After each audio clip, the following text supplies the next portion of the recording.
Hello and welcome to Big Orbit's Cardfight Vanguard weekly update. And yes, once again, the cards shown throughout this week have been from Grand Blue and Pale Moon for the next character booster. To mix it up again, I will start with Grand Blue this time.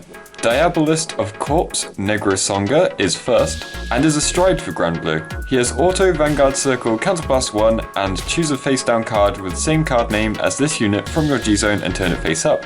And choose a card from your hand and discard it. At the end of the battle that this unit attacked, you may pay the cost. If you do, look at the top 4 cards of your deck, put up to 1 card from among them into the drop zone, and shuffle your deck. Choose a card from your drop zone and call it to rearguard circle, and it gets plus 5,000 power for each face-up card in your G-Zone until the end of the turn. Not only can it be used in any Grand Blue build, but it scores an extra attack. It can also be used as the first stride, and works well late game too. An all-around good stride for Grand Blue. G-Guardians are coming in single-hour rarity this time around, and Grand Blue's G-Guard is Diabolist of Tombs Negro mode. She has auto Soul Blast 1. When this unit is placed on a Guardian Circle, if the number of cards in your drop zone is 5 or more, you may pay the cost. If you do, until the end of the battle, this unit gets plus 5,000 shield. Then, if there are 10 or more cards in your drop zone, this unit gets plus 5,000 shield again. And if there are 15 or more, this unit gets plus 5,000 again. So who doesn't love the idea of having a 30k shield for 1 Soul Blast? Sure, it takes a lot of prep, but you should easily be able to meet this condition in the late game, protecting yourself from most attacks. Pirate King of Redemption Dragut is the first of the GR cards for this set. He has the act skill of Vanguard Circle once per turn, Generation Break 2, Counterblast 2, and choose a card from your hand and discard it. Choose cards from your drop zone up to the same number of rearguards you have, call them to separate rearguard circle. For each unit called with the Hollow ability, your opponent chooses one of his or her rearguards and retires it. If your opponent has no rearguards, draw a card. If you wanted, you could have a full field and use this skill to potentially wipe out all your opponent's field.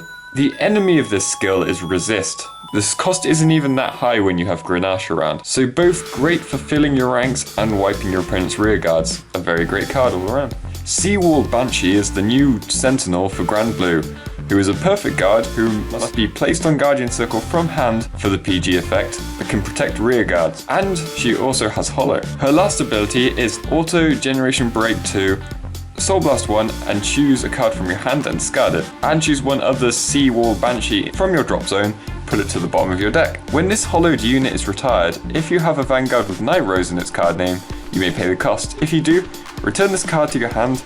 The interesting thing is that she doesn't have to retire due to the hollow effect, so if your opponent manages to retire her on your turn, you can still put her into your hand afterwards.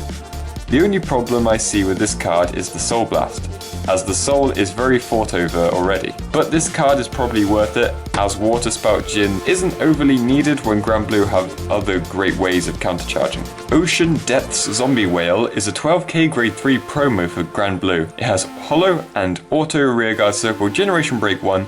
When this unit attacks a Vanguard, if this unit is hollowed, it gets plus 1,000 power for each 2 cards in your drop zone until the end of the battle. With the downside being continuous Vanguard Circle, Rearguard Circle, this unit gets minus 3,000 power if you have less than 5 cards in your drop zone. This is generally a very good backup grade 3, and I can see it being used in Night Rose decks, as it can get very powerful.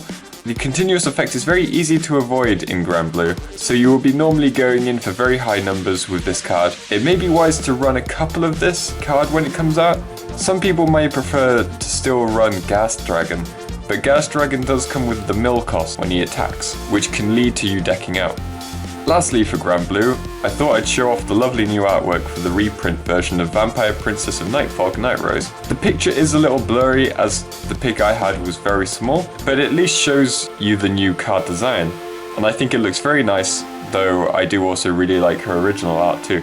Jester Demonic Dragon Wandering Dragon is a G-Guard for Pale Moon, and yet again a single R.